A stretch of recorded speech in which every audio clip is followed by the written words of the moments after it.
Subtle skills, big results. Welcome to the Ninja Selling Podcast.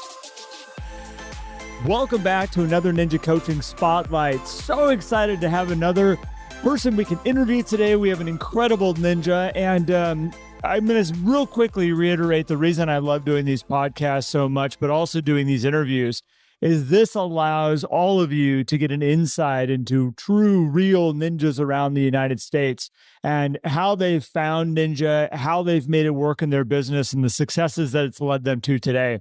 And today, we have Melissa Herdman with us, and I'm going to have Matt do a great job of bringing her into this interview because she's incredible, and he knows all the ins and outs about her business. So, Matt, jump on in here. Absolutely. Well, welcome everybody to this. This is great. Melissa, welcome. I've been working with Melissa since 2019.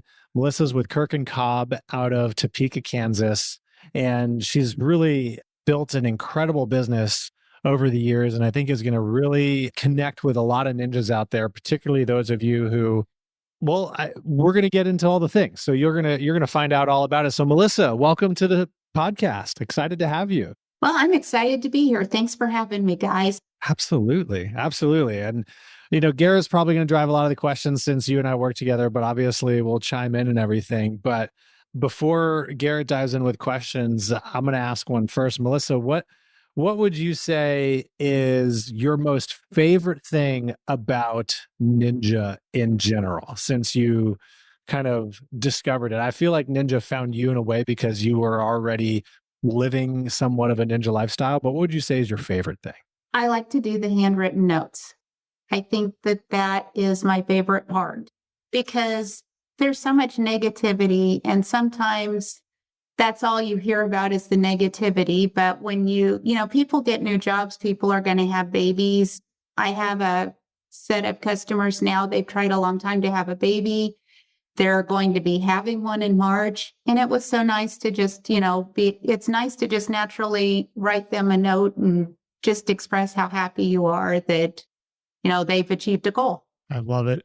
Melissa, real quick, what marketplace are you in and what company are you with? I know you're with Kirk and Cobb Realtors, but give everybody a little bit of a background here real quick on where are you? Because as people listen to Ninja, as they grow with Ninja, sometimes we're like, oh, that only works in certain marketplaces. It only works here. It only allows you to do a certain amount of transactions, which we're going to have a whole lot of fun with today.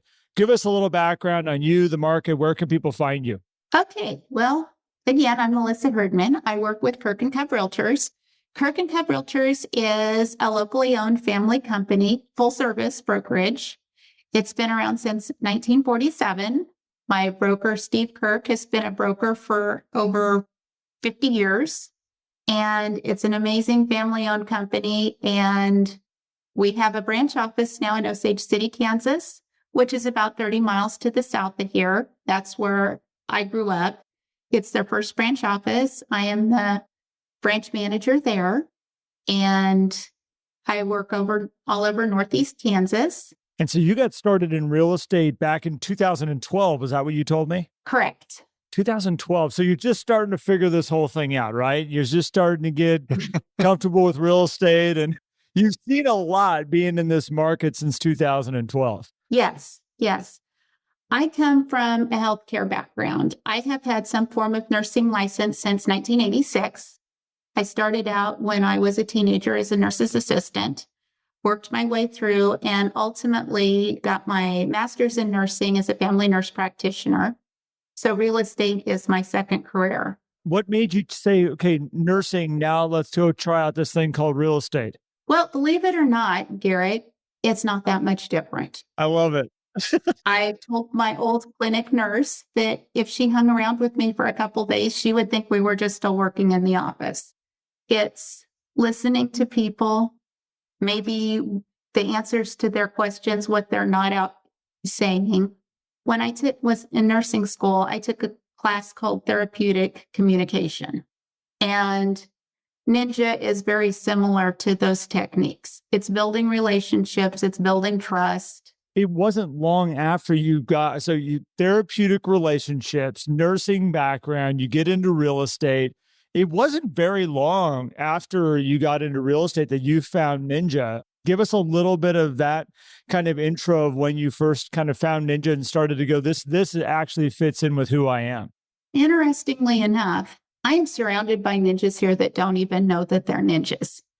And Terry Cobb, he was one of the brokers here. He left us a few years ago, and we still miss him deeply. He was a ninja.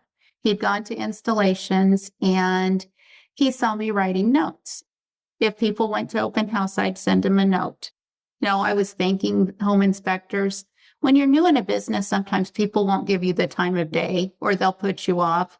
So if the home inspector was nice enough to go to a rural listing and do the home inspection, I sent them a thank you note.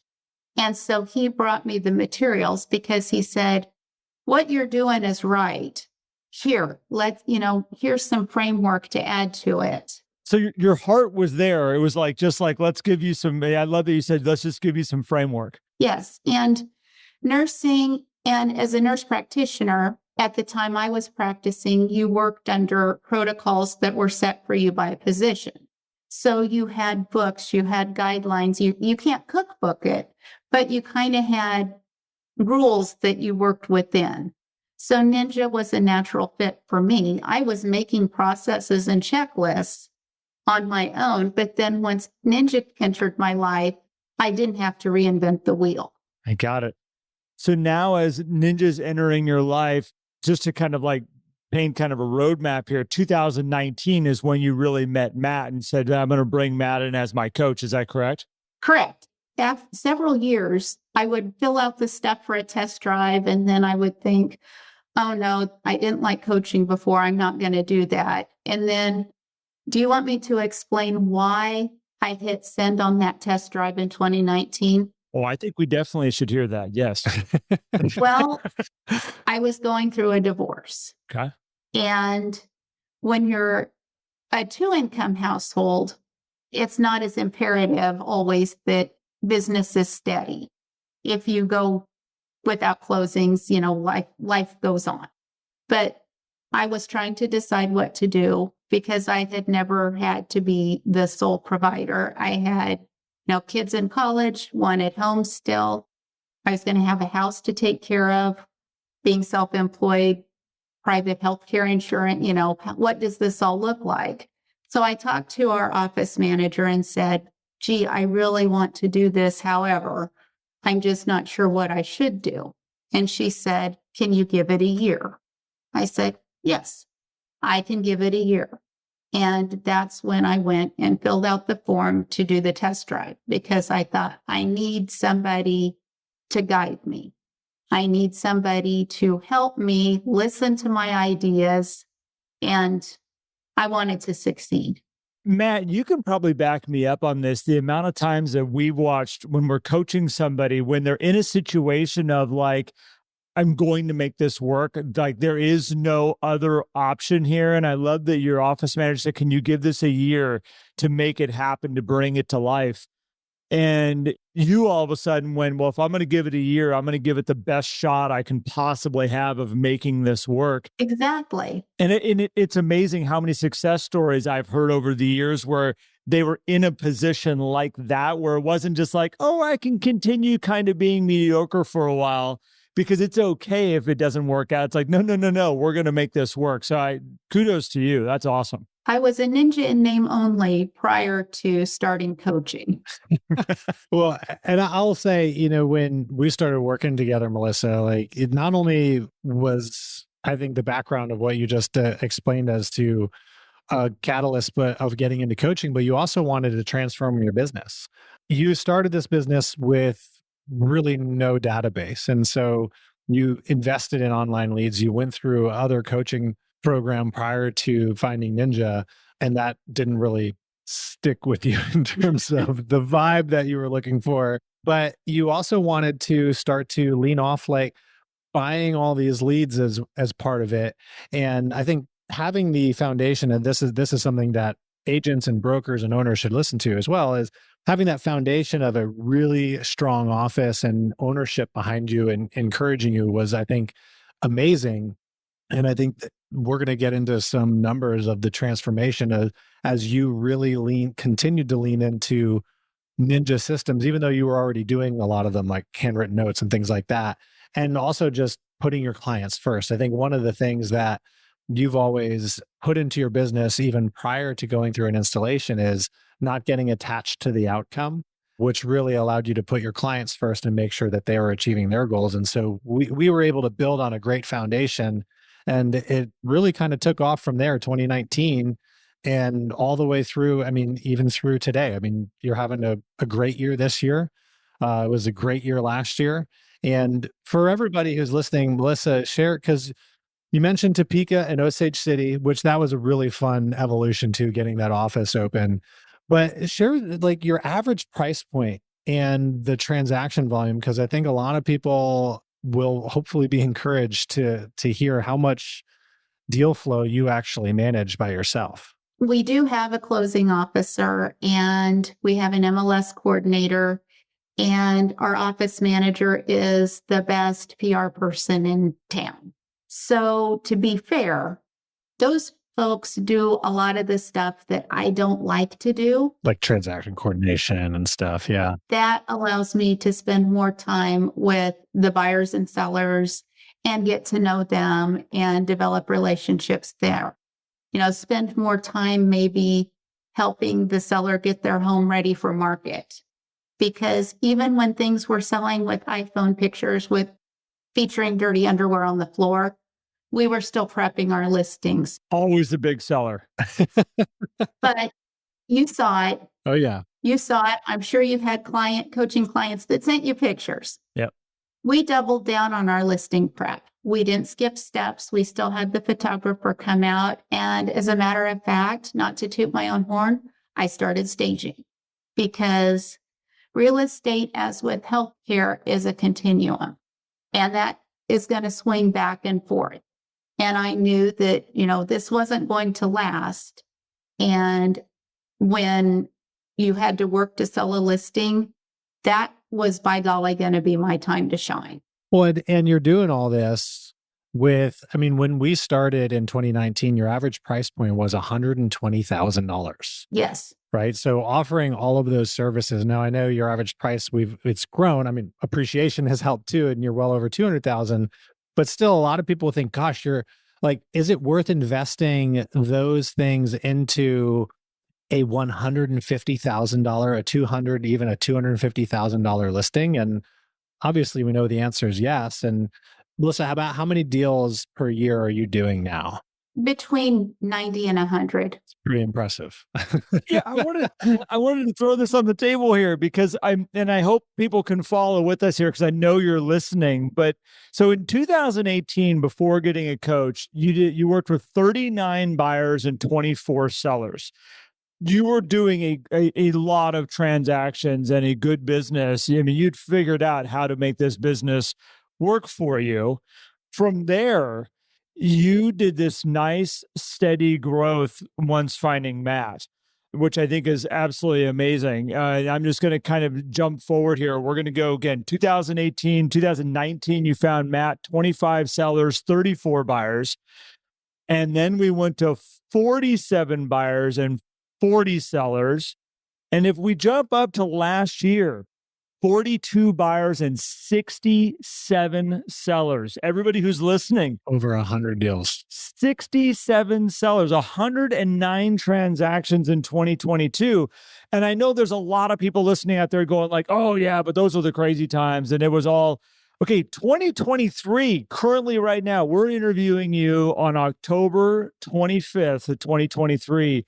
And you've got 75 closed units sitting here right now as we're talking to you today. Like, you are cranking in business. You know that, right? Yeah. Melissa's quite humble. And I will say, like, the definition of a peace person, whenever we think of when they're going through, they're like, here's what a power, a party, and a peace and a perfection. And it's funny when an instructor at an installation says, what are the professions we find peace people in? And people are like, nursing. And it's like, well, here we go. We have a top quality expert nurse who became a realtor as a peace person and is cranking out a ton of business. And so, Melissa, for you in that progression, And we'll come back to the business generation side of it. But what has kept you grounded in being able to manage all of this deal flow while also continuing to attract more deals to you? I believe they say that you're the sum total of the 5 people that you spend the most time with. So what grounds me is those 5 people. And who are those people for you? Well, my kids, my parents.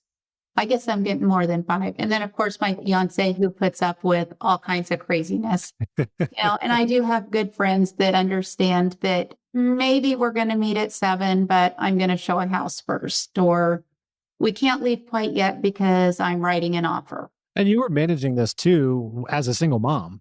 And obviously you met your fiance along the journey here, but Yeah, actually, I met him at Linden grade school, but that's a long story. That's a story for another podcast.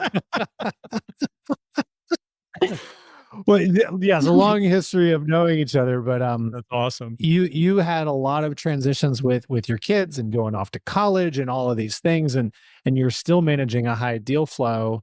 I will say one of the things that you were, and coming back to like the beginning of the coaching, was you wanted everything to be perfect when we started, right? And that also created some resistance because it was like, okay, how do we get a weekly plan here? It took us 6 months before we even got the weekly agenda in place.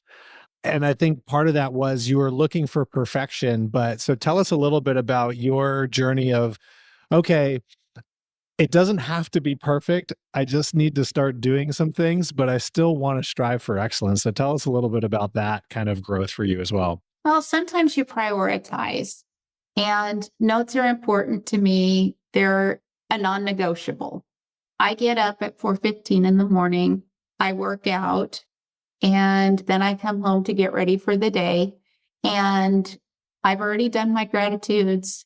When I wake up early enough to get ready for workout, I've done my positive readings. I feel great after working out. I jump in the shower, and while my hair is drying, I write my notes. I review my planner. I make sure that what I wanted to prioritize for today is still the same. And sometimes I adjust that, and I'm, ready to do my day. I set time to do my customer service calls. I went to a class one time, they called it dialing for dollars. That's icky. But when you're doing customer service calls, that's pretty easy. I love it. Oh, yeah. Now, Matt, you brought up this idea that, striving for perfection. And we've watched so many people over the years that are really good ninjas. I mean, literally, like we're talking to one here right now that could have very easily derailed themselves on just the mere fact of trying to be perfect rather than trying to make progress. So Matt, good job to you for helping Melissa through that. Melissa, good job to you to let go a little bit and say, okay, the whole goal of this really is to make connections and to, as you said, write your notes and make your calls and be around people, because that's what's gotten you to where you are today.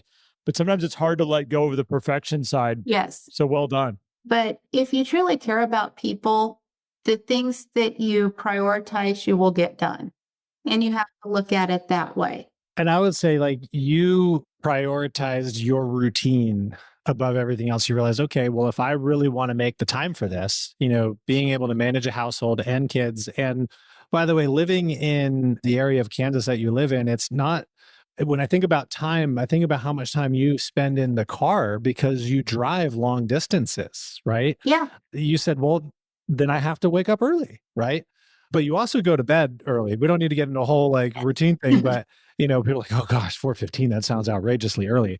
But you also prioritize your evenings, which from a business perspective, you've also become really good at setting expectations with your clients. So tell us a little bit about that too. How has setting expectations with your clients helped you manage a good number of people all at once? Because gosh, working with over, almost 50 buyers in a year, it's like, what if they all want to see homes at the same time, right? So tell us a little bit about your expectation setting. I think that through Ninja, we have a great process. You can do a buyer and, you can interview your buyers before you take them on. You can interview your sellers before you take them on. And everything is up front as far as how I do things or how, things go. What is your timeline? And if you're not wanting to close and purchase on a home until next year, then we don't need to go out every weekend and look at what's available now. And you're really good with holding that line too. A lot of people say, well, but what if they want, and you're very, very clear with your buyers about what you're going to go see, where they are in their pre-approval process and everything too, correct? Correct. And then with the pandemic, that also allowed, to make sure that you had that in place, because every place had something different. So I'm just going to speak to what I knew at the time. And you could work and show homes to people who needed to be out looking at homes. That meant that there was a timeline in place, a proof of funds, or a current pre-approval. And, people got used to that. That's the best way to do it. You set the expectations and they'll follow along. I think too, part of it is you took the time to show them, hey, this is what's going to work. And then your buyers stayed working with you. It's not like they went and found another agent. I mean, just based on your volume. Yes. There are people that go after the buyer consultation, and that's fine. I just always hope that they learned more about the process of buying a home in Northeast Kansas than what they knew coming in. I would like to go back just a little bit and touch on this, because over your growth through real estate, you've brought business in through different ways. We haven't touched too much on it here, but in talking to you earlier, purchasing leads has been something that has been part of your background of real estate. Yes. And we have a lot of people that come into coaching and looking at Ninja and going like, gosh, do I have to give all that up?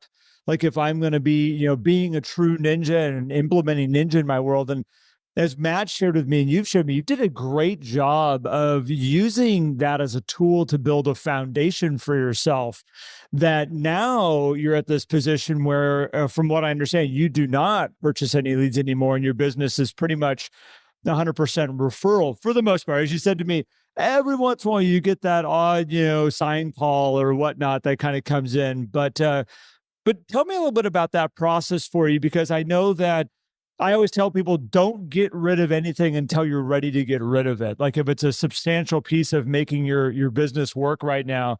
And I think you did a great job of that. Can you tell us a little bit about that process of the time of building with those leads and then the time to let them go? Yes. I kept them up until recently, and it was maybe a security blanket. And there are a lot of people who do come in through the portals that desire a relationship. There are also a lot of people who do not. You're going to connect with the ones that desire building a relationship. And sometimes the buyer questions happened on the phone, and you'd meet at the house and you'd build rapport that way. And then as time went on, I'm an evaluator. It's called triage. You're good at triage. Yes. That's a good word for it. I didn't want to keep talking healthcare, but yeah, triage. And then it was like, well, I really don't like driving to that area. Let's just go ahead. That zip code needs to go. And it was just, systematically, there are just places that, I don't enjoy it. That's too far. Obviously, it hasn't hurt your business though. Like this is one of those things that a lot of people have a hard time grasping, is like by saying no to things, you allow yourself to say yes to more things that resonate with the business that you want to build, right? Yes. And in the very beginning, Matt said something, and I have remembered it as I have evaluated different things. What if you took that money and did something for people every month? And that just made that easier and easier to slice away, because yes, then you can do things for people, or make a donation to a local charity, or, buy school supplies for a teacher's classroom. Or sometimes I do things for people that may not use me for their real estate needs, or, it's helping people. And that feels better than feeding some faceless monster. And are you comfortable if we share some of those numbers, Melissa? Sure. Because when we started, you were spending about $3,500 a month on the online leads. And prior to that, I think you said your high was $5,000. Yes. And we quickly got you down to $500. That stayed for a little while. And that even helped with an assistant you had for a short while. Yes. Which last year, that big year, was when you let go of your assistant as well. Yeah. I've never done anything the conventional way. But I think it's fair mention because a lot of people get, oh, buying leads isn't a ninja thing. And yes, we always say start with the people you know. But when you don't have a database, meeting people is a whole different thing. And you approach this with, hey, I just want to build these relationships and take care of these people, which allowed them to now stay in your database. And then all of those funds got redirected to taking even better care of them as the years went on, which I think has been incredible. But it's a big chunk of money that was reinvested into your database. And, thinking about those numbers and growth, I think that's a big part of it, was that redirecting of funds. I agree. I should probably clarify, I did have a database when I started. However, people knew me in my previous profession. And when I said I was going to get my real estate license, that this was something I wanted to pursue, you would have thought that I was going to become an astronaut and go to the moon. That's not the example you used the other day when we talked. I know. Okay. I know. I saw your smile and I thought, I'm going to throw him a curveball. It was much more like, what? So keep going. Sorry. Oh, no, I thought I'm going to throw Garrett a curveball here. See, I can think fast on my feet once in a while. And, people I think they were hoping I would go back to my previous role. Yeah. And it took a while to, you trusted me with your healthcare needs. I think I could be trustworthy with your housing needs. Well, and I will say too, when you going and pursuing the online leads to kind of prove everybody that you could do it. Oh yeah. You were exceptional. I will say, like, when we started, most of the experience we see with people in online conversion is abysmal, right? Your conversion rates were through the roof. So much so, I remember you saying you had a call from Zillow where they didn't want you to go because you were doing so well with their conversions. Yeah. That you were a great numbers booster for them. That has changed now because toward the end, I was getting, but part of that was right. The lead quality decreased. Utilizing the time that some people don't want to do that. They want the instant gratification. They don't want to answer any questions. And I'm sorry, if your agent is on vacation in Mexico, I'm not going to drop everything and rearrange people who want my services to go show you a home, and then you don't get very many stars. Yeah. So as you've progressed here, and you obviously at one point here said, okay, it's okay to let the security blanket off, lean into your client, your database that you've built over the years here so much. I had asked you when we were kind of getting ready for this, I said, what's been your biggest takeaway, kind of your two biggest takeaways of being with Ninja, and which has allowed this business to grow? And I loved what you shared with me. Would you mind sharing that? First of all, is treat people the way that they want to be treated and never become too attached to the outcome. Because if you go after something and you feel desperate, or, the inspection report isn't great and the buyer feels like, oh, she spent so much time with us, we just need to go ahead and do it. To be able to truly mean, if this isn't right for you, or if this is too much work for you to take on, let's move on. Don't sell to these buyers, or don't agree to this, because once in a while somebody will say, well, you put so much work into this one. That's okay. We've got a good foundation. Let's go back on the market. Let's regroup. Let's reevaluate.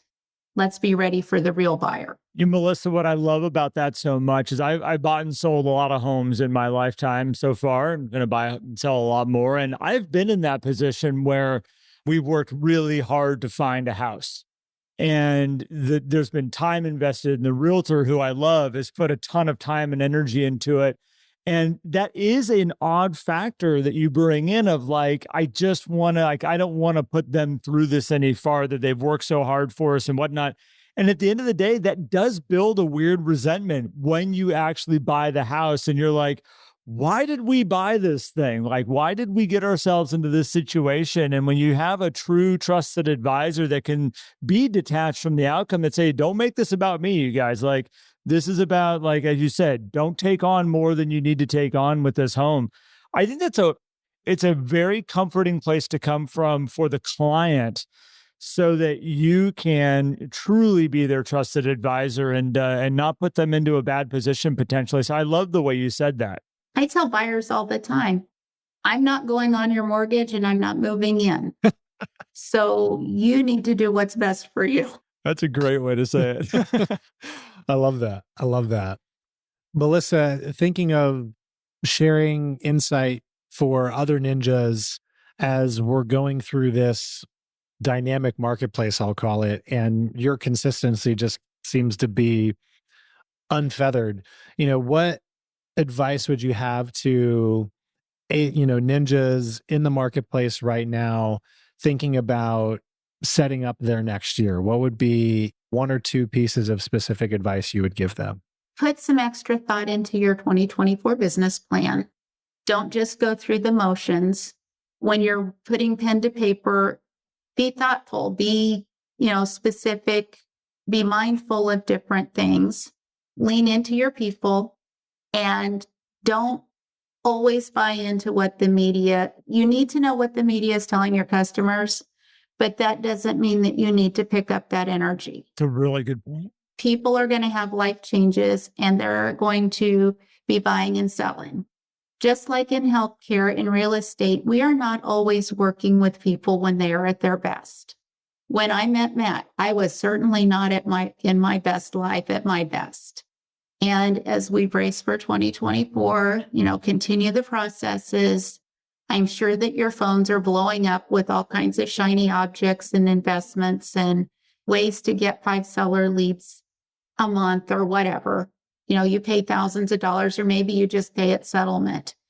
Evaluate things, because some of these companies are also concerned and they're trying to figure out how to protect their incomes. Really good point, Melissa. I think that's a really interesting perspective, that as all these opportunities pick up and people start harassing you of what they're going to do to help you be successful, they're trying to protect their businesses too and their business models. It's a really good point. Lean into your processes, be true to yourself, don't get commission breath, and stay in an abundance mindset. Don't allow, even if the rest of the office is going into some sort of scarcity mode, don't join them. Such a great point. Melissa, I want to say thank you so much for everything that you shared with us today. Matt, is there anything we're missing that you want to throw on the table here before we wrap up?